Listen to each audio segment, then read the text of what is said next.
আসসালামু আলাইকুম প্রিয় দেশবাসী, আপনারা জানেন যে আমাদের সোশ্যাল মিডিয়ায় একটি গুজব ছড়িয়ে পড়ছে যে আমাদের প্রাণপ্রিয় ওসমান হাদি মারা গেছেন। এরকম আসলে আপনারা গুজবে কান দেবেন না। তার অবস্থা খুবই ক্রিটিক্যাল এবং তার আমরা জানতে পেরেছি যে তার যে অন্যান্য অর্গানগুলো হার্ট এবং এগুলো লাইফ সাপোর্টে চলছে এবং তার ইনফেকশন হয়তো কিছুটা বেড়েছে। তবে আসলে আমরা এমন এক জায়গায় চিকিৎসা ব্যবস্থা ওসমান হাদির হচ্ছে যে সিঙ্গাপুর জেনারেল হসপিটালে সে যদি মারা যায় বা ইন্তেকাল করে তাহলে তাকে ওখানে রাখার মতো আসলে ওটা ওনারাও নিজেরাও করবে না।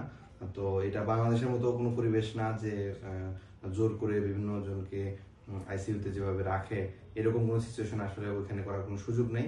যদি তার অবস্থা খুবই সংকটাপন্ন হয় এবং তাকে যদি ডেথ ডিক্লেয়ার করতে হয় সেক্ষেত্রে তারা সাথে সাথে করে ফেলবে। তো যে গুজব আপনারা বিভিন্ন দিকে দেখছেন সেই গুজবে কান না দিয়ে আপনারা তার জন্য দোয়া করেন। সে স্টিল ফাইট করছে এবং আমরা সবাই দোয়া করি যে সে যেন আবার কাম ব্যাক করে। আর আপনারা সবাই তার জন্য দোয়া করবেন, তার পরিবারের জন্য দোয়া করবেন। ধন্যবাদ।